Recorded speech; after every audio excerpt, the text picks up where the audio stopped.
ਬਹੁਤ ਹੀ ਸਤਿਕਾਰਯੋਗ ਗੁਰੂ ਰੂਪ ਗੁਰੂ ਸਾਰੇ ਖਾਲਸਾ ਜੀ। ਆਓ ਸਭ ਤੋਂ ਪਹਿਲਾਂ ਗੁਰੂਦੇਵ ਪਾਤਸ਼ਾਹ ਦੀ ਬਖਸ਼ਿਸ਼ ਪਵਿੱਤਰ ਫਤਿਹ ਬੁਲੰਦ ਕਰੀਏ। ਸਤਿਕਾਰ ਸਹਿਤ ਆਖਣਾ ਜੀ, ਵਾਹਿਗੁਰੂ ਜੀ ਕਾ ਖਾਲਸਾ, ਵਾਹਿਗੁਰੂ ਜੀ ਕੀ ਫਤਿਹ। ਅੱਜ ਜਿਸ ਮੁੱਦੇ ਦੇ ਉੱਪਰ ਤੁਹਾਡੇ ਨਾਲ ਵਿਚਾਰ ਸਾਂਝੇ ਕਰਨੇ ਨੇ, ਦਰਅਸਲ ਉਸ ਮੁੱਦੇ ਦੀ ਜਿਹੜੀ ਸ਼ੁਰੂਆਤ ਹੈ ਉਹ ਤਾਂ ਪੰਜਾਬ ਦੇ ਮੁੱਖ ਮੰਤਰੀ ਭਗਵੰਤ ਮਾਨ ਦੇ ਵੱਲੋਂ ਕੀਤਾ ਹੋਇਆ ਇੱਕ ਟਵੀਟ ਹੈ। ਪਰ ਉਸ ਦੇ ਪਿੱਛੇ ਕਹਿ ਸਕਦੇ ਹੋ ਕਿ ਉਸ ਟਵੀਟ ਦੇ ਪਿੱਛੇ ਜਿਹੜੀ ਮਾਨਸਿਕਤਾ ਪਈ ਹੈ ਉਸ ਨੂੰ ਸਮਝਣਾ ਤੇ ਖਾਸ ਕਰਕੇ ਪੰਜਾਬ ਦੀ ਨੌਜਵਾਨੀ ਨੂੰ ਉਹਨਾਂ ਮੁੱਦਿਆਂ ਤੋਂ ਜਾਣੂ ਹੋਣਾ ਬਹੁਤ ਜ਼ਰੂਰੀ ਹੈ। ਜੇਕਰ ਸਾਰੇ ਘਟਨਾਕ੍ਰਮ ਦੀ ਪੜਚੋਲ ਕਰਨੀ ਹੋਵੇ ਤਾਂ 9 ਜੁਲਾਈ 2022 ਨੂੰ ਯਾਨੀ ਕਿ ਇਸ ਸਾਲ ਰਾਜਸਥਾਨ ਦੇ ਵਿੱਚ ਨਾਰਦਰਨ ਜਨਰਲ ਕੌਂਸਲ ਦੀ ਮੀਟਿੰਗ ਹੋਈ, ਜਿਹਦੇ ਵਿੱਚ ਉੱਤਰੀ ਭਾਰਤ ਦੇ ਜਿੰਨੇ ਵੀ ਰਾਜ ਨੇ, ਪੰਜਾਬ, ਹਰਿਆਣਾ, ਜੰਮੂ ਕਸ਼ਮੀਰ, ਹਿਮਾਚਲ, ਰਾਜਸਥਾਨ, ਇਹਨਾਂ ਸਾਰਿਆਂ ਨੂੰ ਉੱਥੇ ਪਹੁੰਚਣਾ ਸੀ। ਔਰ ਇਸ ਦੀ ਜਿਹੜੀ ਪ੍ਰਧਾਨਗੀ ਹੈ ਦੇਸ਼ ਦੇ ਗ੍ਰਹਿ ਮੰਤਰੀ ਅਮਿਤ ਸ਼ਾਹ ਨੇ ਕੀਤੀ। ਹੈਰਾਨਗੀ ਦੀ ਗੱਲ ਹੈ ਕਿ ਹਰਿਆਣਾ, ਹਿਮਾਚਲ, ਰਾਜਸਥਾਨ, ਦਿੱਲੀ, ਇਹਨਾਂ ਸਾਰਿਆਂ ਦੇ ਨੁਮਾਇੰਦੇ ਤਾਂ ਗਏ, ਭਾਵ ਕਿ ਉਹਨਾਂ ਸਾਰੇ ਸੂਬਿਆਂ ਦੇ ਮੁੱਖ ਮੰਤਰੀ ਤਾਂ ਉਸ ਮੀਟਿੰਗ ਦੇ ਵਿੱਚ ਪਹੁੰਚੇ, ਪਰ ਪੰਜਾਬ ਦਾ ਮੁੱਖ ਮੰਤਰੀ ਭਗਵੰਤ ਮਾਨ ਉਸ ਮੀਟਿੰਗ ਦੇ ਵਿੱਚ ਕਿਉਂ ਨਹੀਂ ਪਹੁੰਚਿਆ, ਇਸ ਦੇ ਬਾਰੇ ਅਜੇ ਤੱਕ ਕੁਝ ਸਪਸ਼ਟ ਨਹੀਂ ਹੋ ਸਕਿਆ। ਇੰਨਾ ਜ਼ਰੂਰ ਹੈ ਕਿ ਜੇਕਰ ਤੁਸੀਂ 10 ਜੁਲਾਈ ਦੀ ਦਾ ਹਿੰਦੂ ਅਖਬਾਰ ਪੜ੍ਹੋ ਤੇ ਉਹਦੇ ਵਿੱਚ ਸਾਰੀ ਇਸ ਮੀਟਿੰਗ ਦੀ ਤਫਸੀਲ ਹੈ, ਤੇ ਉਸ ਤਫਸੀਲ ਤੋਂ ਇੰਨਾ ਕੁ ਪਤਾ ਲੱਗਦਾ ਹੈ ਕਿ ਪੰਜਾਬ ਦੇ ਮੁੱਖ ਮੰਤਰੀ ਨੇ ਆਪਣੇ 2 ਨੁਮਾਇੰਦੇ, ਜਿਹੜੇ ਇਸ ਦੇ ਵਿਧਾਇਕ ਵੀ ਨੇ, ਹਰਪਾਲ ਸਿੰਘ ਚੀਮਾ ਤੇ ਹਰਜੋਤ ਬੈਂਸ, ਉਹਨਾਂ ਨੂੰ ਭੇਜ ਦਿੱਤਾ। ਜੰਮੂ ਕਸ਼ਮੀਰ ਦਾ ਬੇਸ਼ੱਕ ਭਾਵੇਂ ਕੋਈ ਨੁਮਾਇੰਦਾ ਉਸ ਮੀਟਿੰਗ ਦੇ ਵਿੱਚ ਸ਼ਾਮਲ ਨਹੀਂ ਹੋ ਸਕਿਆ, ਪਰ ਉਹਨਾਂ ਨੇ ਆਪਣੇ ਨਾ ਆਉਣ ਦਾ ਜਿਹੜਾ ਕਾਰਨ ਸੀ ਉਹ ਜ਼ਰੂਰ ਇਸ ਨਾਰਦਰਨ ਜਨਰਲ ਕੌਂਸਲ ਦੀ ਮੀਟਿੰਗ ਦੇ ਵਿੱਚ ਭੇਜ ਦਿੱਤਾ ਕਿ ਅਮਰਨਾਥ ਯਾਤਰਾ ਦੇ ਕਰਕੇ ਉੱਥੇ ਕੁਝ ਸਮੱਸਿਆਵਾਂ ਆਈਆਂ ਹੋਈਆਂ ਨੇ, ਜਿਸ ਕਰਕੇ ਉਸ ਸੂਬੇ ਦਾ ਸੰਬੰਧਿਤ ਕੋਈ ਪ੍ਰਤੀਨਿਧੀ ਇਸ ਮੀਟਿੰਗ ਦੇ ਵਿੱਚ ਨਹੀਂ ਆ ਸਕਦਾ। ਪੰਜਾਬ ਦੇ ਮੁੱਖ ਮੰਤਰੀ ਦੇ ਉੱਥੋਂ ਗੈਰ ਹਾਜ਼ਰ ਰਹਿਣ ਦੇ ਕੀ ਕਾਰਨ ਨੇ, ਇਹਦੇ ਪਿੱਛੇ ਮੈਨੂੰ ਇੰਝ ਲੱਗਦਾ ਹੈ ਕਿ ਬਹੁਤ ਸਾਰੀਆਂ ਐਸੀਆਂ ਜਿਹੜੀਆਂ ਭਾਵਨਾਵਾਂ ਛੁਪੀਆਂ ਪਈਆਂ ਨੇ, ਜਿਨ੍ਹਾਂ ਦੇ ਵਿੱਚੋਂ ਕਿਤੇ ਨਾ ਕਿਤੇ ਪੰਜਾਬ ਦੇ ਨਾਲ ਇੱਕ ਵਿਸਾਖਘਾਤ ਦੀ ਜਿਹੜੀ ਬੋ ਉਹ ਆਉਂਦੀ ਹੈ। ਮੀਟਿੰਗ ਜਿਹੜੀ ਹੈ ਬੇਸ਼ੱਕ ਉਹਦੇ ਵਿੱਚ ਅੰਤਰਰਾਜੀ ਜਿਹੜੇ ਮੁੱਦੇ ਸੀ ਉਹਨਾਂ ਦੇ ਉੱਪਰ ਚਰਚਾ ਕੀਤੀ ਗਈ ਕਿ ਰਾਜਾਂ ਦੇ ਜਿਹੜੇ ਨੇ ਆਪਸੀ ਸੰਬੰਧ, ਉਹਦੇ ਵਿੱਚ ਸੁਰੱਖਿਆ ਦੀ ਗੱਲ ਸੀ, ਮੋਬਾਈਲ ਕੰਪਨੀਆਂ ਦੀ ਗੱਲ ਸੀ, ਇਹਦੇ ਤੋਂ ਇਲਾਵਾ ਜਿਹੜੀਆਂ ਸਟੇਟ ਦੀਆਂ ਖੁਫੀਆ ਏਜੰਸੀਆਂ ਉਹਨਾਂ ਦੀ ਗੱਲ ਸੀ। ਕਹਿਣ ਤੋਂ ਭਾਵ ਇਹ ਹੈ ਕਿ ਮੀਟਿੰਗ ਜੇਕਰ ਰਾਜਾਂ ਦੇ ਹੱਕਾਂ ਦੀ ਨੁਮਾਇੰਦਗੀ ਦੀ ਗੱਲ ਨੂੰ ਵੇਖ ਕੇ ਇਸ ਮੀਟਿੰਗ ਦਾ ਅਧਿਐਨ ਕੀਤਾ ਜਾਵੇ ਤਾਂ ਇਹ ਜਿਹੜੀ ਮੀਟਿੰਗ ਹੈ ਇਹ ਕਾਫੀ ਜ਼ਿਆਦਾ ਅਹਿਮ ਸੀ। ਹਰਿਆਣੇ ਦੇ ਮੁੱਖ ਮੰਤਰੀ ਖੱਟਰ ਦੇ ਵੱਲੋਂ ਉਸ ਮੀਟਿੰਗ ਦੇ ਵਿੱਚ SYL ਦਾ ਮੁੱਦਾ ਰੱਖਿਆ ਗਿਆ। ਬੇਸ਼ੱਕ ਕਿ ਦਾ ਹਿੰਦੂ ਦੀ ਰਿਪੋਰਟ ਦੇ ਵਿੱਚ ਇਹ ਗੱਲ ਵੀ ਕਹੀ ਗਈ ਹੈ ਕਿ ਥੋੜ੍ਹਾ ਜਿਹਾ ਜਥਾ ਸ਼ਕਤ ਜਵਾਬ ਜਿਹੜਾ ਉਹ ਪੰਜਾਬ ਦੇ ਜਿਹੜੇ ਨੁਮਾਇੰਦੇ ਗਏ ਸੀ ਉਹਨਾਂ ਦੇ ਵੱਲੋਂ ਦਿੱਤਾ ਗਿਆ, ਪਰ ਇਸ ਤੋਂ ਇਲਾਵਾ ਜਿਹੜੀਆਂ ਮੰਗਾਂ ਹਰਿਆਣਾ ਦੇ ਮੁੱਖ ਮੰਤਰੀ ਦੇ ਵੱਲੋਂ ਉਸ ਮੀਟਿੰਗ ਦੇ ਵਿੱਚ ਰੱਖੀਆਂ ਪਈਆਂ, ਉਹਨਾਂ ਦਾ ਸਾਰੀਆਂ ਦਾ ਅਧਿਐਨ ਕਰਨਾ ਬਹੁਤ ਜ਼ਰੂਰੀ ਹੈ। ਉਹਦੇ ਵਿੱਚ ਇੱਕ ਮੰਗ ਤਾਂ ਸੀ ਕਿ ਅੰਬਾਲੇ ਤੱਕ ਦੇ ਜਿਹੜੇ ਉਹਨਾਂ ਦੇ ਵਿਦਿਅਕ ਅਦਾਰੇ ਨੇ, ਜਿਹੜੇ ਕਾਲਜ ਨੇ, ਉਹਨਾਂ ਦੀ ਜਿਹੜੀ ਅਫੀਲੀਏਸ਼ਨ ਆ ਉਹ ਦੁਬਾਰਾ ਫਿਰ ਪੰਜਾਬ ਯੂਨੀਵਰਸਿਟੀ ਚੰਡੀਗੜ੍ਹ ਦੇ ਨਾਲ ਜੋੜ ਦਿੱਤੀ ਜਾਵੇ। ਦੂਸਰੀ ਗੱਲ ਉਹਦੇ ਵੱਲੋਂ ਇਹ ਮੁੱਦਾ ਚੁੱਕਿਆ ਗਿਆ ਕਿ ਚੰਡੀਗੜ੍ਹ ਦੇ ਵਿੱਚ ਜਿਹੜੀ ਹਰਿਆਣੇ ਦੇ ਕੋਲ ਵਿਧਾਨ ਸਭਾ ਦਾ ਜਿਹੜਾ ਕਹਿ ਸਕਦੇ ਹੋ ਕਿ ਜਿਹੜੀ ਇਮਾਰਤ ਹੈ, ਉਹਦੇ ਵਿੱਚ ਇਸ ਵੇਲੇ ਉਸਦੇ 90 MLA ਨੇ, ਤੇ ਭਵਿੱਖ ਦੇ ਵਿੱਚ ਜਦੋਂ ਸੂਬਿਆਂ ਦੀਆਂ ਵਿਧਾਨ ਸਭਾ ਹਲਕਿਆਂ ਦੀ ਡੀਲਿਮਿਟੇਸ਼ਨ ਹੋਣੀ ਹੈ, ਭਾਵ ਕਿ ਨਵੇਂ ਜਿਹੜੇ ਵਿਧਾਨ ਸਭਾ ਹਲਕੇ ਬਣਨੇ ਨੇ, ਉਹਦੇ ਤੋਂ ਬਾਅਦ ਹਰਿਆਣੇ ਦੇ ਜਿਹੜੇ ਵਿਧਾਇਕ ਨੇ ਉਹਨਾਂ ਦੀ ਗਿਣਤੀ ਵੱਧ ਜਾਵੇਗੀ, ਤੇ ਵੱਧ ਰਹੀ ਗਿਣਤੀ ਦੇ ਮੱਦੇਨਜ਼ਰ ਉਹਨਾਂ ਦੇ ਕੋਲ ਜਗ੍ਹਾ ਦੀ ਬਹੁਤ ਘਾਟ ਹੈ। ਔਰ ਇੱਥੋਂ ਤੱਕ ਵੀ ਉਸ ਮੀਟਿੰਗ ਦੇ ਵਿੱਚ ਕਿਹਾ ਗਿਆ ਕਿ ਹਰਿਆਣੇ ਦੇ ਵੰਡੇ ਦੇ ਜਿਹੜੇ 20 ਕਮਰੇ ਨੇ ਉਹ ਪਹਿਲਾਂ ਹੀ ਜਿਹੜੀ ਪੰਜਾਬ ਸਰਕਾਰ ਹੈ ਉਸ ਦੇ ਅਧੀਨ ਨੇ। ਰਾਜਸਥਾਨ ਦਾ ਜਿਹੜਾ ਦਾਅਵਾ ਹੈ ਉਹ ਇਹਦੇ ਤੋਂ ਵੀ ਖਤਰਨਾਕ ਸੀ। ਮੈਨੂੰ ਲੱਗਦਾ ਹੈ ਕਿ ਜਿਹਦੇ ਬਾਰੇ ਪੰਜਾਬ ਦੇ ਇਹਨਾਂ ਨੁਮਾਇੰਦਿਆਂ ਦੇ ਵੱਲੋਂ ਕੋਈ ਜਵਾਬ ਨਹੀਂ ਦਿੱਤਾ ਗਿਆ, ਉਹ ਇਹ ਸੀ ਕਿ ਰਾਜਸਥਾਨ ਨੇ ਭਾਖੜਾ ਬਿਆਸ ਮੈਨੇਜਮੈਂਟ ਬੋਰਡ ਦੇ ਵਿੱਚ ਵੀ ਨੁਮਾਇੰਦਗੀ ਦੀ ਮੰਗ ਕੀਤੀ ਹੈ। ਔਰ ਹੈਰਾਨਗੀ ਦੀ ਗੱਲ ਇਹ ਹੈ ਕਿ ਇਸ BBMB ਬੋਰਡ ਦਾ ਚੇਅਰਮੈਨ ਸ਼ੁਰੂ ਤੋਂ ਪੰਜਾਬ ਦੇ ਨਾਲ ਸੰਬੰਧਿਤ ਜਿਹੜਾ ਕੋਈ IAS ਅਧਿਕਾਰੀ ਹੁੰਦਾ ਸੀ, ਉਹ ਚੇਅਰਮੈਨੀ ਜਿਹੜੀ ਹੈ ਉਹ ਪੰਜਾਬ ਤੋਂ ਤਾਂ ਕੁਝ ਸਮੇਂ ਪਹਿਲਾਂ ਹੀ ਖੁੱਸ ਚੁੱਕੀ ਹੈ, ਤੇ ਪੰਜਾਬ ਦੀ ਕਿਸੇ ਵੀ ਰਾਜਨੀਤਿਕ ਧਿਰ ਨੇ ਉਸ ਦਾ ਵਿਰੋਧ ਨਹੀਂ ਕੀਤਾ। ਸੋ ਜਵਾਬ ਤਾਂ ਕੀ ਹੋਣਾ ਸੀ, ਜਿਹੜੀ ਪੰਜਾਬ ਦੀ ਧਿਰ ਜਿਸ ਨੇ ਇਹ ਗੱਲ ਕਹਿਣੀ ਸੀ ਕਿ ਚੰਡੀਗੜ੍ਹ ਤਾਂ ਹੈ ਹੀ ਪੰਜਾਬ ਦਾ, ਕੇਂਦਰ ਦੇ ਕੋਲ ਕੀ ਅਧਿਕਾਰ ਹੈ ਕਿ ਉਹ ਸੂਬਿਆਂ ਦੇ ਆਪਸੀ ਜਿਹੜੇ ਅਧਿਕਾਰ ਨੇ ਉਹਨਾਂ ਦੇ ਵਿੱਚ ਜ਼ਮੀਨੀ ਵੰਡ ਦੇ ਬਾਰੇ ਆਪਣਾ ਫੈਸਲਾ ਸੁਣਾਵੇ। ਸੋ ਜਵਾਬ ਤਾਂ ਇਹ ਬਣਦਾ ਸੀ ਕਿ ਜੇਕਰ 1952 ਦੇ ਵਿੱਚ ਜਦੋਂ ਚੰਡੀਗੜ੍ਹ ਸਾਂਝੇ ਪੰਜਾਬ ਦੀ ਜਿਹੜੀ ਰਾਜਧਾਨੀ ਬਣੀ ਹੈ, ਉਸ ਵੇਲੇ ਜਿਹੜਾ ਕੈਪੀਟਲ ਆਫ ਪੰਜਾਬ, ਉਹਦੇ ਵਿੱਚ ਜਿਹੜਾ ਡਿਵੈਲਪਮੈਂਟ ਤੇ ਰੈਗੂਲੇਸ਼ਨ ਐਕਟ ਬਣਿਆ ਸੀ, ਉਹਦੇ ਅਧੀਨ ਜਿਹੜੇ ਇਲਾਕੇ ਉਜਾੜ ਕੇ ਇਸ ਚੰਡੀਗੜ੍ਹ ਸ਼ਹਿਰ ਨੂੰ ਵਸਾਇਆ ਗਿਆ ਸੀ, ਉਹ ਤਾਂ ਸਾਰੇ ਹੀ ਪੰਜਾਬ ਦੇ ਇਲਾਕੇ ਸਨ। ਖਾਸ ਕਰਕੇ ਉੱਥੋਂ ਦੇ ਜਿਹੜੇ ਲੋਕ ਨੇ ਉਹ ਪੰਜਾਬੀ ਬੋਲੀ ਦੀ ਜਿਹੜੀ ਇੱਕ ਉਪ ਬੋਲੀ ਹੈ, ਪੁਆਧੀ ਬੋਲਣ ਵਾਲੇ ਉਹ ਸਾਰੇ ਲੋਕ ਸਨ। ਉਹਨਾਂ ਦੀ ਜ਼ਮੀਨ ਜਿਹੜੀ ਸੀ ਉਹ ਉਜਾੜੀ ਗਈ ਤੇ ਉਹਦੇ ਬਦਲੇ ਦੇ ਵਿੱਚ ਜਿਹੜਾ ਸੀਗਾ ਉਹ ਚੰਡੀਗੜ੍ਹ ਸ਼ਹਿਰ ਜਿਹੜਾ ਸੀ ਉਹ ਉਸਾਰਿਆ ਗਿਆ। ਸੋ ਜਵਾਬ ਤਾਂ ਇਹ ਬਣਦਾ ਸੀ ਕਿ ਪਹਿਲਾਂ ਹੀ ਹਰਿਆਣੇ ਦੇ ਕੋਲ ਪੰਜਾਬੀ ਬੋਲਦੇ ਬਹੁਤ ਸਾਰੇ ਇਲਾਕੇ ਨੇ, ਤੇ ਜੇਕਰ ਹਰਿਆਣੇ ਨੂੰ ਇਹ ਮਹਿਸੂਸ ਹੁੰਦਾ ਹੈ ਕਿ ਵਿਧਾਨ ਸਭਾ ਦੀ ਜਿਹੜੀ ਇਮਾਰਤ ਹੈ ਉਹਦੇ ਵਿੱਚ ਉਹਦੇ ਆਉਣ ਵਾਲੇ ਸਮੇਂ ਦੇ ਵਿੱਚ ਵਿਧਾਇਕਾਂ ਦੇ ਵਾਸਤੇ ਜਗ੍ਹਾ ਘੱਟ ਜਾਵੇਗੀ, ਤੇ ਉਹਨਾਂ ਦੇ ਕੋਲ ਬਹੁਤ ਸਾਰਾ ਇਲਾਕਾ ਹੈ ਕਿ ਉਹ ਜੀਂਦ ਦੇ ਵਿੱਚ, ਰੋਹਤਕ ਦੇ ਵਿੱਚ, ਸੋਨੀਪਤ ਦੇ ਵਿੱਚ ਕਿਤੇ ਵੀ ਜਿਹੜੀ ਆਪਣੀ ਜਿਹੜੀ ਉਹ ਨਵੀਂ ਰਾਜਧਾਨੀ ਉਸਾਰ ਸਕਦੇ ਨੇ। ਤੇ ਇੱਥੇ ਇਹ ਪੰਜਾਬ ਦਾ ਹੱਕ ਬਣਦਾ ਸੀ ਇਸ ਗੱਲ ਨੂੰ ਕਹਿਣ ਦਾ ਕਿ ਜਿਹੜਾ ਚੰਡੀਗੜ੍ਹ ਹੈ ਉਹ ਤਾਂ ਪੰਜਾਬ ਦਾ ਹੀ ਹੈ। ਔਰ ਉਸ ਤੋਂ ਬਾਅਦ ਅਮਿਤ ਸ਼ਾਹ ਦਾ ਇਹ ਬਿਆਨ ਵੀ ਆ ਗਿਆ ਕਿ ਹਰਿਆਣੇ ਦੀ ਮੰਗ ਦੇ ਉੱਪਰ ਹਰਿਆਣੇ ਨੂੰ ਚੰਡੀਗੜ੍ਹ ਦੇ ਵਿੱਚ ਵਿਧਾਨ ਸਭਾ ਤੇ ਹਾਈ ਕੋਰਟ ਦੀ ਜਿਹੜੀ ਇਮਾਰਤ ਆ ਉਸ ਨੂੰ ਉਸਾਰਨ ਦੇ ਵਾਸਤੇ ਜਿਹੜੀ ਆ ਉਹ ਨਵੀਂ ਜ਼ਮੀਨ ਦਿੱਤੀ ਜਾਵੇਗੀ। ਸੋ ਪੰਜਾਬ ਸਰਕਾਰ ਦੇ ਵੱਲੋਂ ਇਸ ਮੁੱਦੇ ਦੇ ਉੱਪਰ ਆਪਣਾ ਹੱਕ ਨਹੀਂ ਜਤਾਇਆ ਗਿਆ, ਬਲਕਿ ਟਵੀਟ ਕਰ ਦਿੱਤਾ ਕਿ ਜੇਕਰ ਹਰਿਆਣੇ ਨੂੰ ਵੱਖਰੀ ਜਗ੍ਹਾ ਦੇਣੀ ਹੈ ਤਾਂ ਕਿਤੇ ਨਾ ਕਿਤੇ ਸਾਨੂੰ ਵੀ ਨਿਊ ਚੰਡੀਗੜ੍ਹ ਦੇ ਵਿੱਚ ਵਿਧਾਨ ਸਭਾ ਤੇ ਹਾਈ ਕੋਰਟ ਵੱਖਰੀ ਉਸਾਰਨ ਦੀ ਜਗ੍ਹਾ ਦਿੱਤੀ ਜਾਵੇ। ਸੋ ਇਹ ਬਿਆਨ ਵੇਖਣ ਨੂੰ ਤਾਂ ਇੰਜ ਲੱਗਦਾ ਹੈ ਕਿ ਜਿਸ ਤਰ੍ਹਾਂ ਹਰਿਆਣੇ ਦੀ ਕਾਰਵਾਈ ਜਾਂ ਉਹਦੇ ਕਰਮ ਦੇ ਪ੍ਰਤੀਕਰਮ ਦੇ ਵਿੱਚ ਇੱਕ ਦਿੱਤਾ ਗਿਆ ਜਵਾਬ ਹੋਵੇ, ਪਰ ਜੇਕਰ ਸੌਖੇ ਤਰੀਕੇ ਦੇ ਨਾਲ ਤੁਸੀਂ ਇਸ ਨੂੰ ਸਮਝਣਾ ਹੋਵੇ ਤਾਂ ਇਹ ਬਿਆਨ ਇਸ ਗੱਲ ਦੀ ਨੁਮਾਇੰਦਗੀ ਕਰਦਾ ਹੈ, ਜੇ ਸਿੱਧਾ ਜਿਹਾ ਸਮਝਣਾ ਹੋਵੇ ਕਿ ਮੰਨ ਲਓ ਇੱਕ ਮਕਾਨ ਦੇ ਵਿੱਚ ਤੁਸੀਂ ਕਿਸੇ ਨੂੰ ਰਹਿਣ ਦੀ ਜਗ੍ਹਾ ਦਿੱਤੀ ਇਸ ਕਰਕੇ ਕਿ ਅਜੇ ਉਸ ਦਾ ਮਕਾਨ ਬਣ ਰਿਹਾ ਹੈ, ਪਰ ਕੁਝ ਸਮਾਂ ਰਹਿ ਕੇ ਉਹ ਉਸ ਮਕਾਨ ਦੇ ਕੁਝ ਹਿੱਸੇ ਦੇ ਉੱਪਰ ਮੱਲ ਹੀ ਮਾਰ ਲਵੇ ਤੇ ਉਹਦੇ ਤੋਂ ਬਾਅਦ ਉਹ ਪਿੰਡ ਦੀ ਪੰਚਾਇਤ ਨੂੰ ਜਾ ਕੇ ਕਵੇ ਕਿ ਮੇਰਾ ਹੁਣ ਟੱਬਰ ਜਿਹੜਾ ਹੈ ਉਹ ਵੱਡਾ ਹੋ ਗਿਆ ਤੇ ਇਸ ਮਕਾਨ ਦੇ ਵਿੱਚ ਮੈਨੂੰ ਆਪਣਾ ਇੱਕ ਹੋਰ ਕਮਰਾ ਉਸਾਰਨ ਦੀ ਜਗ੍ਹਾ ਚਾਹੀਦੀ ਹੈ, ਤੇ ਮਕਾਨ ਦਾ ਮਾਲਕ ਇਹ ਕਹਿਣ ਦੀ ਬਜਾਏ ਕਿ ਮੈਂ ਤੈਨੂੰ ਰਹਿਣ ਦੇ ਵਾਸਤੇ ਕੁਝ ਸਮੇਂ ਲਈ ਇਹ ਜਗ੍ਹਾ ਦਿੱਤੀ ਸੀ, ਹੁਣ ਤੈਨੂੰ ਇਹ ਛੱਡ ਦੇਣਾ ਚਾਹੀਦਾ ਹੈ ਕਿਉਂਕਿ ਇਹਦੇ ਉੱਪਰ ਮਾਲਕਾਨਾ ਹੱਕ ਮੇਰਾ ਹੈ, ਪਰ ਇਹ ਕਹਿਣ ਦੀ ਬਜਾਏ ਮਕਾਨ ਦਾ ਮਾਲਕ ਇਹ ਕਹਿ ਦਵੇ ਕਿ ਜੇਕਰ ਮੇਰੇ ਕੋਲ ਕੁਝ ਸਮੇਂ ਲਈ ਰਹਿਣ ਵਾਲੇ ਜਿਹੜਾ ਕਿਰਾਏਦਾਰ ਜਾਂ ਜਿਹੜਾ ਰਿਆਇਤ ਦੇ ਉੱਪਰ ਜਾਂ ਦਇਆ ਦਾ ਪਾਤਰ ਬਣ ਕੇ ਰਹਿ ਰਿਹਾ ਹੈ, ਜੇਕਰ ਉਹਨੇ ਇਸ ਜ਼ਮੀਨ ਦੇ ਉੱਪਰ ਇੱਕ ਕਮਰਾ ਉਸਾਰਨਾ ਹੈ ਤੇ ਮੈਂ ਵੀ ਇੱਥੇ ਇੱਕ ਕਮਰਾ ਹੋਰ ਉਸਾਰਨਾ ਹੈ। ਇਹਦਾ ਮਤਲਬ ਇਹ ਨਿਕਲਿਆ ਕਿ ਜਿਹੜਾ ਵਿਅਕਤੀ ਤੁਹਾਡੇ ਘਰ ਦੇ ਵਿੱਚ ਰਹਿ ਰਿਹਾ ਹੈ, ਤੁਸੀਂ ਆਪਣੇ ਆਪ ਹੀ ਉਸ ਨੇ ਜਿਹੜਾ ਦਾਅਵਾ ਕੀਤਾ ਉਹਦੇ ਹੱਕ ਨੂੰ ਜਿਹੜੀ ਹੈ ਉਹ ਪ੍ਰਵਾਨਗੀ ਦੀ ਮੋਹਰ ਹੈ ਜਿਹੜੀ ਉਹ ਲਾ ਦਿੱਤੀ ਹੈ। ਦਰਅਸਲ ਮੈਨੂੰ ਇੰਜ ਲੱਗਦਾ ਹੈ ਕਿ ਇੰਨੇ ਵੱਡੇ ਮੁੱਦੇ ਦੇ ਉੱਪਰ ਜਿਹੜਾ ਇਸ ਤਰ੍ਹਾਂ ਦਾ ਬਚਕਾਨਾ ਬਿਆਨ ਦੇਣਾ ਹੈ, ਜਾਂ ਤਾਂ ਇੰਜ ਲੱਗਦਾ ਹੈ ਕਿ ਜਿਹੜਾ ਮੁੱਖ ਮੰਤਰੀ ਦਾ ਜਿਹੜਾ ਟਵਿੱਟਰ ਹੈਂਡਲ ਹੈ ਇਹ ਮੁੱਖ ਮੰਤਰੀ ਆਪ ਨਹੀਂ ਚਲਾ ਰਿਹਾ, ਤੇ ਜਾਂ ਫਿਰ ਗਿਆਨ ਦੀ ਬਹੁਤ ਘਾਟ ਹੈ। ਮੈਂ ਕੇਵਲ ਮੁੱਖ ਮੰਤਰੀ ਦੀ ਗੱਲ ਨਹੀਂ ਕਰਦਾ, ਆਮ ਆਦਮੀ ਪਾਰਟੀ ਦੇ ਕਿਸੇ ਵੀ ਨੁਮਾਇੰਦੇ ਦੇ ਵੱਲੋਂ ਜਾਂ ਕਿਸੇ ਵਿਧਾਇਕ ਦੇ ਵੱਲੋਂ ਇਸ ਗੱਲ ਦਾ ਜਿਹੜਾ ਪੰਜਾਬ ਦਾ ਹੱਕ ਸੀ ਉਸ ਨੂੰ ਰੱਖਣ ਦਾ ਯਤਨ ਕੀਤਾ ਹੀ ਨਹੀਂ ਗਿਆ।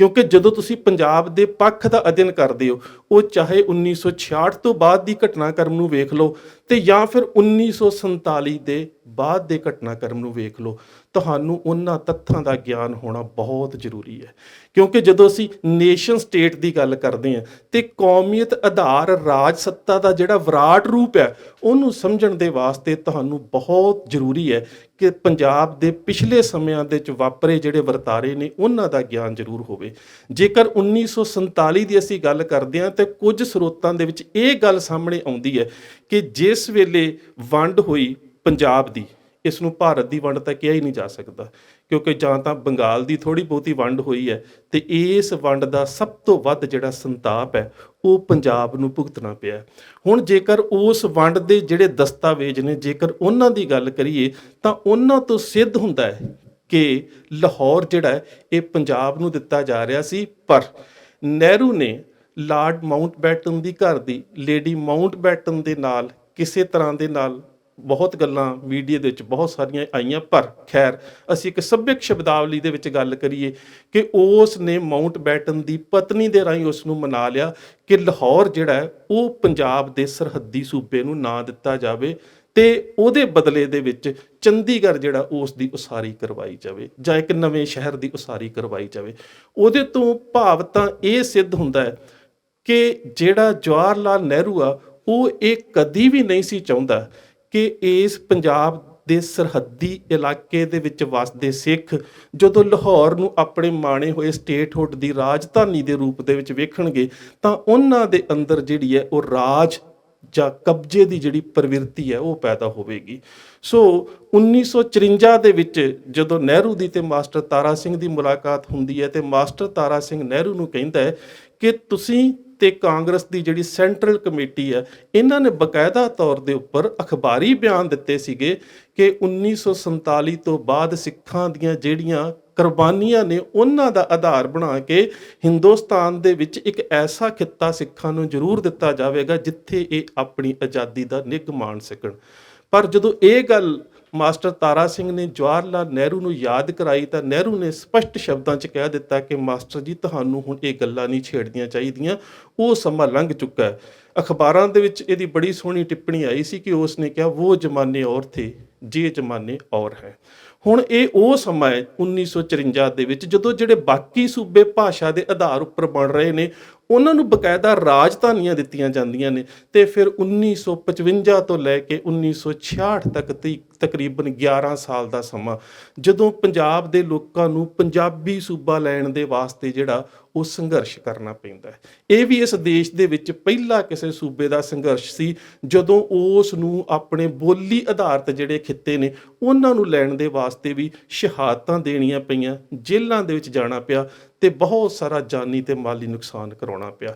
ਇੱਥੋਂ ਤੱਕ ਕਿ 1966 ਦੇ ਵਿੱਚ ਜਦੋਂ ਪੰਜਾਬੀ ਸੂਬਾ ਦਿੱਤਾ ਤਾਂ ਉਸ ਵੇਲੇ ਜਿਹੜੇ ਕੇਂਦਰ ਦੇ ਮੰਤਰੀਆਂ ਦੇ ਜਿਹੜੇ ਬਿਆਨ ਸਾਹਮਣੇ ਆਉਂਦੇ ਨੇ ਉਹਦੇ ਵਿੱਚ ਇਹ ਸਪਸ਼ਟ ਹੋ ਜਾਂਦਾ ਹੈ ਕਿ ਇਹਦੇ ਵਿੱਚ ਪੰਜਾਬੀ ਸੂਬਾ ਦੇਣ ਦੇ ਪਿੱਛੇ ਵੀ ਉਹਨਾਂ ਦੀ ਇੱਕ ਐਸੀ ਮਾਨਸਿਕਤਾ ਸੀ ਕਿ ਜਿਹੜੇ ਸਿੱਖ ਨੇ ਇਹਨਾਂ ਨੂੰ ਕਿਸੇ ਵੀ ਤਰੀਕੇ ਸੁਖੀ ਨਹੀਂ ਵਸਣ ਦੇਣਾ। ਇੱਥੋਂ ਤੱਕ ਕਿ ਇੰਦਰਾ ਗਾਂਧੀ ਨੇ ਆਪਣੀ ਜਿਹੜੀ ਕਹਿ ਸਕਦੇ ਹੋ ਕਿ ਜੀਵਨ ਯਾਤਰਾ ਹੈ ਉਹਦੇ ਵਿੱਚ ਜਿਸ ਨੂੰ ਅਸੀਂ ਆਟੋਬਾਇਓਗ੍ਰਾਫੀ ਕਹਿ ਦਿੰਦੇ ਹਾਂ ਜਾਂ ਆਪਣੇ ਜੀਵਨ ਦੀ ਲਿਖਤ ਕਹਿ ਦਿੰਦੇ ਹਾਂ ਉਹਦੇ ਵਿੱਚ ਵੀ ਉਹਨੇ ਬੜਾ ਸਪਸ਼ਟ ਕੀਤਾ ਹੈ ਕਿ ਮੈਂ ਤੇ ਮੇਰਾ ਬਾਪ ਜਵਾਹਰ ਲਾਲ ਨਹਿਰੂ ਨਹੀਂ ਸੀ ਚਾਹੁੰਦੇ ਕਿ ਪੰਜਾਬੀ ਸੂਬਾ ਜਿਹੜਾ ਉਹ ਹੋਂਦ ਦੇ ਵਿੱਚ ਆਵੇ, ਪਰ ਸੂਬੇ ਦੇ ਵਿੱਚ ਵੱਧ ਰਹੇ ਜਿਹੜੇ ਹਿੰਸਕ ਹਾਲਾਤ ਸੀ ਉਹਨਾਂ ਦੇ ਮੱਦੇਨਜ਼ਰ ਜਿਹੜਾ ਸੀ ਇਹ ਸਿੱਖਾਂ ਦੀ ਇਹ ਮੰਗ ਮੰਨਣੀ ਪਈ। ਔਰ ਉਸ ਸਮੇਂ ਜੇਕਰ ਪੰਜਾਬ ਦੇ ਇੱਕ ਹੋਰ ਵਰਗ ਨੂੰ ਵੇਖੀਏ ਜਿਹੜਾ ਗੈਰ ਸਿੱਖ ਵਰਗ ਹੈ ਜੋ ਆਰੀਆ ਸਮਾਜੀਆਂ ਦੇ ਰੂਪ ਦੇ ਵਿੱਚ ਜਾਂ ਕੁਝ ਹੋਰ ਰਾਜਨੀਤਿਕ ਧਿਰਾਂ ਦੇ ਰੂਪ ਦੇ ਵਿੱਚ ਪੰਜਾਬ ਦੇ ਲੋਕਾਂ ਨੂੰ ਇਸ ਗੱਲ ਵਾਸਤੇ ਜਿਹੜਾ ਤਿਆਰ ਕਰ ਰਿਹਾ ਕਿ ਤੁਸੀਂ ਆਪਣੀ ਪੰਜਾਬੀ ਬੋਲੀ ਨਹੀਂ ਲਿਖਾਉਣੀ,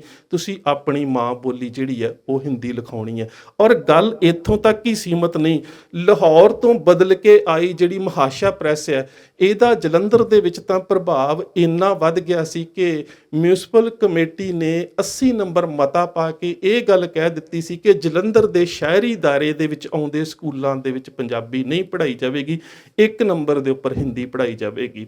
ਵੈਸੇ ਮੈਂ ਬੋਲੀ ਸਿੱਖਣ ਦੇ ਹਿਸਾਬ ਦੇ ਨਾਲ ਕਿਸੇ ਵੀ ਭਾਸ਼ਾ ਦਾ ਵਿਰੋਧੀ ਨਹੀਂ, ਪਰ ਜਿਹੜੀ ਮਾਂ ਬੋਲੀ ਹੈ ਉਸ ਦਾ ਰੁਤਬਾ ਸਭ ਤੋਂ ਉੱਪਰ ਹੁੰਦਾ ਹੈ। ਔਰ ਦੂਜੀ ਜਿਹੜੀ ਸਭ ਤੋਂ ਵੱਡੀ ਗੱਲ ਕੀਤੀ ਗਈ ਕਿ ਜਦੋਂ ਇਹ ਵੰਡ ਹੋਈ ਇਲਾਕੇ ਦੀ ਤੇ ਉਹਦੇ ਵਿੱਚ ਜਿਹੜਾ ਪੰਜਾਬ ਰੀਆਰਗੇਨਾਈਜੇਸ਼ਨ ਐਕਟ ਹੈ ਉਹਦੇ ਵਿੱਚ ਜਿਹੜੀ ਇਲਾਕਿਆਂ ਦੀ ਵੰਡ ਹੋਈ ਉਹਦੇ ਵਿੱਚ ਇੱਕ ਪਿੰਡ ਨੂੰ ਇਕਾਈ ਨਹੀਂ ਗਿਣਿਆ ਗਿਆ। ਹੁਣ ਇਹਨੂੰ ਸਮਝਣਾ ਬਹੁਤ ਜ਼ਰੂਰੀ ਹੈ ਕਿ ਕਿੰਨੀ ਸ਼ਾਤਰਤਾ ਦੇ ਨਾਲ ਜਿਹੜਾ ਪੰਜਾਬ ਸੀ ਉਹਦੇ ਨਾਲ ਵਸਾਘਾਤ ਕੀਤਾ ਗਿਆ। ਮੰਨ ਲਓ ਇੱਕ ਪਿੰਡ ਦੇ ਵਿੱਚ ਜੇਕਰ 50 ਬੰਦੇ ਜਿਹੜੇ ਨੇ ਉਹ ਪੰਜਾਬੀ ਬੋਲਦੇ ਨੇ ਤੇ 50 ਬੰਦੇ ਹਿੰਦੀ ਬੋਲਦੇ ਨੇ ਤੇ ਉਹਦੀ ਵੈਸੇ ਅੱਧੀ ਵੰਡ ਬਣਦੀ ਹੈ। ਪਰ ਜੇਕਰ 60 ਬੰਦੇ ਜਿਹੜੇ ਨੇ ਪੰਜਾਬੀ ਬੋਲਦੇ ਨੇ ਤੇ 40 ਜਿਹੜੇ ਨੇ ਉਹ ਹਿੰਦੀ ਬੋਲਦੇ ਨੇ ਤਾਂ ਉਸ ਨੂੰ ਪੰਜਾਬੀ ਬੋਲਦਾ ਪਿੰਡ ਗਿਣਿਆ ਜਾਵੇਗਾ। ਪਰ ਇਸ ਸੂਬੇ ਦੀ ਵੰਡ ਦੇ ਦੌਰਾਨ ਜਿਹੜਾ ਵੰਡ ਦਾ ਆਧਾਰ ਸੀ ਉਹ ਪਿੰਡ ਨਹੀਂ ਬਣਾਇਆ ਬਲਕਿ ਤਹਿਸੀਲ ਜਾਂ ਬਲਾਕ ਪੱਧਰ ਦੀਆਂ ਜਿਹੜੀਆਂ ਇਕਾਈਆਂ ਬਣਾ ਦਿੱਤੀਆਂ ਗਈਆਂ। ਹੁਣ ਉਹਦੇ ਵਿੱਚ ਵੰਡ ਇਸ ਤਰ੍ਹਾਂ ਹੋਈ ਕਿ ਇੱਕ ਤਹਿਸੀਲ ਦੇ ਵਿੱਚ ਜੇਕਰ 49 ਪਿੰਡ ਪੰਜਾਬੀ ਬੋਲਦੇ ਨੇ ਤੇ 51 ਪਿੰਡ ਹਿੰਦੀ ਬੋਲਦੇ ਨੇ ਤਾਂ ਉਹ ਸਾਰੀ ਤਹਿਸੀਲ ਦੇ ਜਿਹੜੇ ਪਿੰਡ ਨੇ ਉਹ ਹਿੰਦੀ ਬੋਲਦੇ ਇਲਾਕੇ ਜਿਹੜੇ ਸੀ ਉਹ ਮੰਨੇ ਗਏ। ਸੋ ਇਹ ਹੀ ਨਹੀਂ ਕੇਵਲ ਇੱਥੋਂ ਤੱਕ ਕਿ ਜਿਹੜਾ ਪੰਜਾਬ ਰੀਆਰਗੇਨਾਈਜੇਸ਼ਨ ਐਕਟ 1966 ਸੀ ਉਹਦੀਆਂ ਧਾਰਾਂ 78, 79 ਤੇ 80 ਦੇ ਵਿੱਚ ਜਿੰਨੇ ਵੀ ਪੰਜਾਬ ਦੇ ਪਾਣੀਆਂ ਦੇ ਹੱਕ ਸੀ, ਜਿੰਨੇ ਵੀ ਪੰਜਾਬ ਦਾ ਬਿਜਲੀ ਦਾ ਅਧਿਕਾਰ ਸੀ, ਉਹਦਾ ਸਾਰਾ ਜਿਹੜਾ ਅਧਿਕਾਰ ਸੀ ਉਹ ਕੇਂਦਰ ਦੇ ਕੋਲ ਚਲਾ ਗਿਆ। ਸਾਰੇ ਅਧਿਕਾਰ ਕੇਂਦਰ ਕੋਲ ਚਲੇ ਜਾਣ ਤੋਂ ਬਾਅਦ ਸੂਬਿਆਂ ਦੀ ਹਾਲਤ ਇਹ ਹੋ ਗਈ ਕਿ ਕੇਂਦਰ ਆਪਣੀ ਮਨਮਰਜ਼ੀ ਦੀ ਦਖਲ ਅੰਦਾਜ਼ੀ ਕਰਦਾ ਰਿਹਾ, ਜਿਹੜੀ ਅਜੇ ਤੱਕ ਵੀ ਬਾਦਸਤੂਰ ਜਾਰੀ ਹੈ। ਉਹਦੇ ਤੋਂ ਬਾਅਦ ਕਪੂਰੀ ਦਾ ਮੋਰਚਾ, ਕਪੂਰੀ ਦੇ ਮੋਰਚੇ ਦਾ ਧਰਮ ਯੁੱਧ ਦੇ ਵਿੱਚ ਤਬਦੀਲ ਹੋ ਜਾਣਾ, ਔਰ ਧਰਮ ਯੁੱਧ ਦੇ ਵਿੱਚ ਵੀ ਜਿਹੜੇ ਸਿੱਖ ਸੀ ਜਾਂ ਜਿਹੜੀ ਅਕਾਲੀ ਲੀਡਰਸ਼ਿਪ ਉਸ ਵੇਲੇ ਸੀ, ਉਹਨਾਂ ਦੀ ਪ੍ਰਮੁੱਖ ਮੰਗ ਇਹੀ ਰਹੀ ਕਿ ਪੰਜਾਬ ਨੂੰ ਪੰਜਾਬੀ ਬੋਲਦੇ ਇਲਾਕੇ ਦਿੱਤੇ ਜਾਣ। ਔਰ ਧਰਮ ਯੁੱਧ ਦੇ ਵਿੱਚ ਤਾਂ ਚੰਡੀਗੜ੍ਹ ਦੇ ਬਾਰੇ ਇੱਕ ਨਾਅਰਾ ਬੜਾ ਮਸ਼ਹੂਰ ਹੁੰਦਾ ਸੀ ਕਿ ਖਿੜਿਆ ਫੁੱਲ ਗੁਲਾਬ ਦਾ, ਚੰਡੀਗੜ੍ਹ ਪੰਜਾਬ ਦਾ। ਸੋ ਚੰਡੀਗੜ੍ਹ ਜਿਹੜਾ ਸੀ, ਇਹਦੇ ਉੱਪਰ ਕਦੀ ਵੀ ਅਜੇ ਤੱਕ ਪੰਜਾਬ ਨੇ ਆਪਣਾ ਦਾਅਵਾ ਨਹੀਂ ਸੀ ਛੱਡਿਆ। ਇਹ ਗੱਲ ਵੱਖਰੀ ਹੈ ਕਿ ਪੰਜਾਬ ਦੇ ਵਿੱਚ ਜਿਹੜੀਆਂ ਰਾਜਨੀਤਿਕ ਸੱਤਾ ਦੀਆਂ ਧਿਰਾਂ ਨੇ ਉਹ ਤਬਦੀਲ ਹੁੰਦੀਆਂ ਰਹੀਆਂ, ਕਦੀ ਕਾਂਗਰਸ ਆ ਗਈ, ਕਦੀ ਅਕਾਲੀ ਦਲ ਆ ਗਿਆ, ਪਰ ਪੰਜਾਬ ਦੇ ਜਿਹੜੇ ਸੁਹਿਰਦ ਪੰਥਕ ਲੋਕ ਸੀ ਉਹਨਾਂ ਨੇ ਕਦੀ ਵੀ ਚੰਡੀਗੜ੍ਹ ਦੇ ਉੱਪਰੋਂ ਆਪਣਾ ਦਾਅਵਾ ਨਹੀਂ ਸੀ ਛੱਡਿਆ। ਔਰ ਇਹ ਉਹਨਾਂ ਦੇ ਹੀ ਦਬਾਅ ਦਾ ਕਹਿ ਸਕਦੇ ਹੋ ਕਿ ਇੱਕ ਨਤੀਜਾ ਸੀ ਕਿ ਪੰਜਾਬ ਦੀ ਕਿਸੇ ਵੀ ਰਾਜਸੀ ਧਿਰ ਨੇ ਕਦੀ ਇਹ ਜ਼ਰੂਰਤ ਨਹੀਂ ਸੀ ਕੀਤੀ ਕਿ ਚੰਡੀਗੜ੍ਹ ਦੇ ਉੱਪਰੋਂ ਆਪਣਾ ਦਾਅਵਾ ਛੱਡ ਦੇਵੇ। ਉਹਦੇ ਤੋਂ ਬਾਅਦ ਜਿਹੜੇ ਵਰਤਾਰੇ ਵਾਪਰੇ ਨੇ, 1984 ਦਾ ਘੱਲੂਘਾਰਾ, ਉਹਦੇ ਤੋਂ ਬਾਅਦ ਰਾਜੀਵ ਲੌਂਗੋਵਾਲ ਸਮਝੌਤਾ ਹੁੰਦਾ। ਉਹਦੇ ਵਿੱਚ ਵੀ ਇੱਕ ਇਹੋ ਜਿਹਾ ਵਸਾਘਾਤ ਕੀਤਾ ਗਿਆ ਜਿਹੜਾ ਕਹਿ ਸਕਦੇ ਹੋ ਕਿ ਲੌਂਗੋਵਾਲ ਨੂੰ ਜਿਹਦੇ ਕਰਕੇ ਆਪਣੀ ਜਾਨ ਗਵਾਉਣੀ ਪਈ। ਰਾਜੀਵ ਲੌਂਗੋਵਾਲ ਸਮਝੌਤੇ ਦੇ ਵਿੱਚ ਕੁਝ ਗੱਲਾਂ ਜਿਹੜੀਆਂ ਸੀਗੀਆਂ, ਉਹਨਾਂ ਦੇ ਵਿੱਚ ਇਹ ਕਹਿ ਸਕਦੇ ਹੋ ਕਿ ਇੱਕ ਪਰਦੇ ਦੇ ਪਿੱਛੇ ਇੱਕ ਬਹੁਤ ਵੱਡਾ ਵਿਸ਼ਵਾਸਘਾਤ ਕੀਤਾ ਗਿਆ। ਉਹਦੇ ਵਿੱਚ ਇਹ ਸੀ ਕਿ ਜੇ ਚੰਡੀਗੜ੍ਹ ਪੰਜਾਬ ਨੂੰ ਦਿੱਤਾ ਜਾਵੇਗਾ ਤਾਂ ਇਹਦੇ ਬਦਲੇ ਦੇ ਵਿੱਚ ਹਿੰਦੀ ਬੋਲਦੇ ਇਲਾਕੇ ਹਰਿਆਣੇ ਨੂੰ ਦਿੱਤੇ ਜਾਣਗੇ। ਭਾਵੇਂ ਕਿ ਉਦੋਂ ਇਹ ਗੱਲ ਕਹਿ ਦਿੱਤੀ ਗਈ ਕਿ ਪਿੰਡ ਨੂੰ ਇਕਾਈ ਮੰਨਿਆ ਜਾਵੇਗਾ। ਹੁਣ ਤੁਸੀਂ ਸੋਚੋ ਕਿ ਜਦੋਂ ਪੰਜਾਬੀ ਸੂਬਾ ਬਣਿਆ ਸੀ, ਉਸ ਵੇਲੇ ਤਾਂ ਕਿਹਾ ਗਿਆ ਕਿ ਪਿੰਡ ਇਕਾਈ ਨਹੀਂ ਹੈ, ਪਰ ਜਦੋਂ ਹਰਿਆਣੇ ਨੂੰ ਹਿੰਦੀ ਬੋਲਦੇ ਪਿੰਡ ਦੇਣ ਦੀ ਗੱਲ ਆਈ, ਭਾਵੇਂ ਕਿ ਕੋਈ ਪੰਜਾਬ ਦੇ ਵਿੱਚ ਐਸੇ ਪਿੰਡ ਨਹੀਂ ਹੈਗੇ ਜਿਨ੍ਹਾਂ ਦੀ ਭਾਸ਼ਾ ਜਿਹੜੀ ਹੈ ਉਹ ਹਿੰਦੀ ਹੋਵੇ, ਪਰ ਉਦੋਂ ਇਹ ਗੱਲ ਕਹਿ ਦਿੱਤੀ ਗਈ ਕਿ ਜਿਹੜਾ ਉਸ ਵੰਡ ਦਾ ਆਧਾਰ ਜਿਹੜਾ ਉਹਦੇ ਵਿੱਚ ਪਿੰਡਾਂ ਨੂੰ ਇਕਾਈ ਗਿਣਿਆ ਜਾਵੇਗਾ। ਸੋ ਸਾਰੇ ਅਧਿਕਾਰ ਜਿਹੜੇ ਸੀ ਉਹ ਕੇਂਦਰ ਦੇ ਕੋਲ ਆ ਗਏ।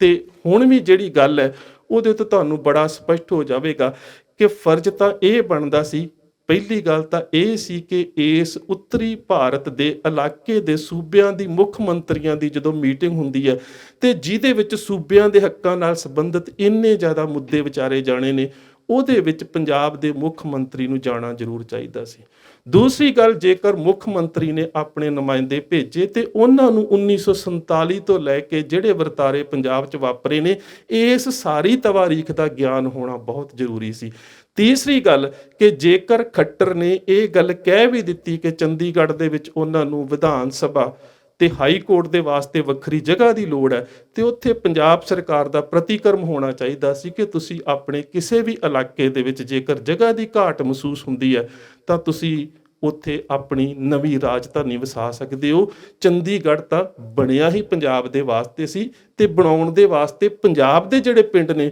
ਉਹੀ ਉਜਾੜੇ ਗਏ ਸੀ। ਹੁਣ ਜਦੋਂ ਅਸੀਂ ਪੰਜਾਬ ਦੀ ਹਾਲਤ ਵੇਖਦੇ ਹਾਂ ਤਾਂ ਪਤਾ ਨਹੀਂ ਆਮ ਆਦਮੀ ਪਾਰਟੀ ਦੇ ਵਿਧਾਇਕ ਇਸ ਗੱਲ ਨੂੰ ਸੰਜੀਦਗੀ ਦੇ ਨਾਲ ਕਿਉਂ ਨਹੀਂ ਸੋਚ ਰਹੇ ਕਿ ਇਹ ਦੁਬਾਰਾ ਜੇਕਰ ਇਵੇਂ ਦੀਆਂ ਗੱਲਾਂ ਕਰਨਗੇ ਤੇ ਤਾਂ ਪੰਜਾਬ ਹੌਲੀ ਹੌਲੀ ਕੇਂਦਰ ਦੀ ਇੱਕ ਬਸਤੀ ਬਣ ਕੇ ਰਹਿ ਜਾਵੇਗਾ। ਜੇਕਰ ਪੰਜਾਬੀਆਂ ਨੇ ਅਜੇ ਵੀ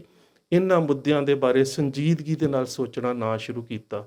ਤੇ ਜਾਂ ਫਿਰ 1980 ਵਰਗੇ ਹਾਲਾਤ ਜਿਹੜੇ ਉਹ ਪੈਦਾ ਹੋ ਜਾਣਗੇ। ਪਰ ਜੇਕਰ ਅਸੀਂ ਪੁਰਾਤਨ ਸਮੇਂ ਤੋਂ ਵੀ ਵੇਖੀਏ ਤੇ ਪੰਜਾਬ ਦੇ ਨਾਲ ਇਵੇਂ ਦੇ ਵਿਸਾਘਾਤ ਜਿਹੜੇ ਨੇ ਉਹ ਲਗਾਤਾਰ ਹੁੰਦੇ ਰਹੇ ਨੇ ਤੇ ਹਮੇਸ਼ਾ ਦਿੱਲੀ ਦੀਆਂ ਜਿਹੜੀਆਂ ਹਕੂਮਤਾਂ ਨੇ, ਸ਼ਾਇਦ ਤੁਹਾਨੂੰ ਯਾਦ ਹੋਵੇ ਕਿ 1907 ਦੇ ਵਿੱਚ ਜਦੋਂ ਬਹਾਦਰ ਸ਼ਾਹ ਔਰੰਗਜ਼ੇਬ ਦਾ ਬੇਟਾ ਇਸ ਦੇਸ਼ ਦਾ ਮਾਲਕ ਬਣਦਾ ਤੇ ਉਸ ਨੇ ਤਕਰੀਬਨ 1707 ਤੋਂ ਲੈ ਕੇ 1712 ਤੱਕ ਲਾਹੌਰ ਦੀ ਜਿਹੜੀ ਸੂਬੇਦਾਰੀ ਇਹ ਆਪਣੇ ਕੋਲ ਰੱਖੀ ਹੈ। ਉਹਦੇ ਤੋਂ ਬਾਅਦ ਫਰਕਸੀਅਰ ਤੱਕ ਬਹੁਤ ਸਾਰੇ ਜਿਹੜੇ ਨੇ ਉਹ ਲਾਹੌਰ ਦੇ ਨਾਜ਼ਮ ਤਾਂ ਬਦਲਦੇ ਰਹੇ, ਪਰ ਉਹੀ ਰੱਖੇ ਜਾਂਦੇ ਰਹੇ ਜਿਹੜੇ ਦਿੱਲੀ ਦੇ ਦਰਬਾਰ ਦੇ ਹੇਠਾਂ ਲੱਗ ਕੇ ਚੱਲਦੇ ਸੀ। ਸੋ ਅੱਜ ਵੀ ਮੈਨੂੰ ਹਾਲਾਤ ਇੰਜ ਦੇ ਹੀ ਲੱਗਦੇ ਨੇ ਕਿ ਜਿਸ ਤਰ੍ਹਾਂ ਦੇ ਨਾਲ ਹਰਿਆਣੇ ਵੱਲੋਂ ਆਪਣੀ ਮੰਗ ਰੱਖੀ ਗਈ ਤੇ ਦੇਸ਼ ਦੇ ਗ੍ਰਹਿ ਮੰਤਰੀ ਵੱਲੋਂ ਅਗਲੇ ਦਿਨ ਹੀ ਉਸ ਨੂੰ ਸਵੀਕਾਰਨ ਦਾ ਬਿਆਨ ਆ ਗਿਆ ਤੇ ਉਹਦੇ ਪ੍ਰਤੀਕਰਮ ਦੇ ਵਿੱਚ ਜਿਹੜਾ ਪੰਜਾਬ ਸਰਕਾਰ ਦੇ ਮੁੱਖ ਮੰਤਰੀ ਦੇ ਵੱਲੋਂ ਬਿਆਨ ਦਿੱਤਾ ਗਿਆ, ਬਹੁਤ ਹੀ ਮੰਦਭਾਗਾ ਹੈ। ਚਾਹੀਦਾ ਤਾਂ ਇਹ ਸੀ, ਕਿਉਂਕਿ ਅਕਸਰ ਜਦੋਂ ਅਸੀਂ ਆਮ ਆਦਮੀ ਪਾਰਟੀ ਦੇ ਕਿਸੇ ਵੀ ਵਲੰਟੀਅਰ ਦੇ ਨਾਲ ਗੱਲ ਕਰਦੇ ਹਾਂ ਤਾਂ ਉਹਨਾਂ ਦਾ ਇੱਕੋ ਹੀ ਪ੍ਰਤੀਕਰਮ ਹੁੰਦਾ ਜੀ 70 ਸਾਲਾਂ 'ਚ ਆਹ ਨਹੀਂ ਹੋਇਆ, 70 ਸਾਲਾਂ 'ਚ ਆਹ ਨਹੀਂ ਹੋਇਆ। ਪਰ ਉਹਨਾਂ ਨੂੰ ਇਹ ਸੋਚਣਾ ਚਾਹੀਦਾ ਹੈ ਕਿ ਜੇ 70 ਸਾਲਾਂ 'ਚ ਨਹੀਂ ਕੁਝ ਹੋਇਆ ਤੇ ਤਾਂ ਹੀ ਤਾਂ ਲੋਕਾਂ ਨੇ ਰਾਜ ਸੱਤਾ ਦੀ ਤਬਦੀਲੀ ਕੀਤੀ ਹੈ ਤੇ ਜੇਕਰ ਤੁਸੀਂ ਉਹਨਾਂ ਤੋਂ ਵੀ ਨਖਿੱਧ ਸਾਬਤ ਹੋਣਾ ਹੈ ਤਾਂ ਫਿਰ ਆਉਣ ਵਾਲੇ ਸਮੇਂ ਦੇ ਵਿੱਚ ਪੰਜਾਬ ਦੇ ਲੋਕ ਜਿਹੜੇ ਹੈ ਉਹ ਤੁਹਾਡੇ ਇਸ ਵੱਡੇ ਵਸਾਘਾਤ ਦੇ ਕਰਕੇ ਤੁਹਾਨੂੰ ਪੰਜਾਬ ਦੇ ਗਦਾਰ ਦੀ ਉਪਾਧੀ ਤਾਂ ਦੇ ਸਕਦੇ ਆ, ਪਰ ਪੰਜਾਬ ਦੇ ਹੱਕਾਂ ਦੇ ਬਾਰੇ ਤੁਸੀਂ ਸੰਜੀਦਗੀ ਦੇ ਨਾਲ ਸੋਚਿਆ, ਇਹ ਪੰਜਾਬ ਦੇ ਜਿਹੜੇ ਨੌਜਵਾਨ ਕਦੀ ਵੀ ਤੁਹਾਡੇ ਇਸ ਦਾਅਵੇ ਨੂੰ ਸਵੀਕਾਰ ਨਹੀਂ ਕਰਨਗੇ। ਸੋ ਜਿੰਨੇ ਸਾਡੇ ਵੀਰ ਨੇ ਉਹਨਾਂ ਨੂੰ ਇਸ ਸਾਰੇ ਘਟਨਾਕ੍ਰਮ ਦਾ ਪਤਾ ਹੋਣਾ ਬਹੁਤ ਜ਼ਰੂਰੀ ਹੈ ਕਿ ਜਿਹੜਾ ਚੰਡੀਗੜ੍ਹ ਹੈ ਉਹ ਪੰਜਾਬ ਦੀ ਰਾਜਧਾਨੀ ਦੇ ਤੌਰ ਤੇ ਪੰਜਾਬ ਦੇ ਵਾਸਤੇ ਉਸਾਰਿਆ ਗਿਆ ਸੀ ਤੇ ਇੱਕ ਲੰਬਾ ਸੰਘਰਸ਼ ਚੰਡੀਗੜ੍ਹ ਨੂੰ ਲੈਣ ਦੇ ਵਾਸਤੇ ਜਾਂ ਪੰਜਾਬ ਦੀ ਇੱਕ ਜਿਹਨੂੰ ਕਹਿ ਸਕਦੇ ਹਾਂ ਕਿ ਇੱਕ ਆਜ਼ਾਦ ਰਾਜਧਾਨੀ ਦੇ ਤੌਰ ਤੇ ਉੱਪਰ ਲੈਣ ਦੇ ਵਾਸਤੇ ਇੱਕ ਲੰਬਾ ਸੰਘਰਸ਼ ਜਿਹੜਾ ਉਹ ਲੜਿਆ ਗਿਆ ਹੈ। ਪਰ ਜਿਸ ਤਰ੍ਹਾਂ ਦੇ ਨਾਲ ਆਮ ਆਦਮੀ ਪਾਰਟੀ ਨੇ ਜਿਸ ਤਰ੍ਹਾਂ ਦੇ ਨਾਲ ਖੱਟਰ ਦੇ ਦਾਅਵੇ ਨੂੰ ਇੱਕ ਹੱਕ ਦੇ ਰੂਪ ਦੇ ਵਿੱਚ ਤਬਦੀਲ ਕਰ ਦਿੱਤਾ, ਇਹ ਪੰਜਾਬ ਦੇ ਵਾਸਤੇ ਬਹੁਤ ਮੰਦਭਾਗਾ ਹੈ। ਬੇਸ਼ੱਕ ਕਿ ਪੰਜਾਬ ਦਾ ਮੁੱਖ ਮੰਤਰੀ ਭਗਵੰਤ ਮਾਨ ਅੱਜ ਅੰਮ੍ਰਿਤਸਰ ਦੇ ਵਿੱਚ ਇੱਕ ਪ੍ਰੈਸ ਕਾਨਫਰੰਸ 'ਚ ਕਹਿ ਰਿਹਾ ਸੀ ਕਿ ਬਿਆਨ ਹੀ ਦਿੱਤਾ ਹੈ, ਕੋਈ ਦੇਤ ਨਹੀਂ ਦਿੱਤਾ, ਪਰ ਇਵੇਂ ਦੇ ਜਿਹੜੇ ਬਿਆਨ ਹੈ ਉਹਨਾਂ ਨੂੰ ਦੇਣ ਤੋਂ ਪਹਿਲਾਂ ਵੀ ਬਹੁਤ ਸੰਜੀਦਗੀ ਦੇ ਨਾਲ ਸੋਚਣਾ ਚਾਹੀਦਾ ਹੈ ਕਿ ਇਹ ਪੰਜਾਬ ਦੇ ਹੱਕਾਂ ਦੇ ਨਾਲ ਤੇ ਪੰਜਾਬ ਦੇ ਲੋਕਾਂ ਦੇ ਨਾਲ ਇੱਕ ਬਹੁਤ ਵੱਡਾ ਵਿਸ਼ਵਾਸਘਾਤ ਹੈ। ਸੋ ਇੰਨੀਆਂ ਕੁ ਬੇਨਤੀਆਂ ਪ੍ਰਵਾਨ। ਫਤਿਹ ਦੀ ਸਾਂਝ, ਸਤਿਕਾਰ ਸਹਿਤ ਆਖਣਾ ਜੀ। ਵਾਹਿਗੁਰੂ ਜੀ ਕਾ ਖਾਲਸਾ, ਵਾਹਿਗੁਰੂ ਜੀ ਕੀ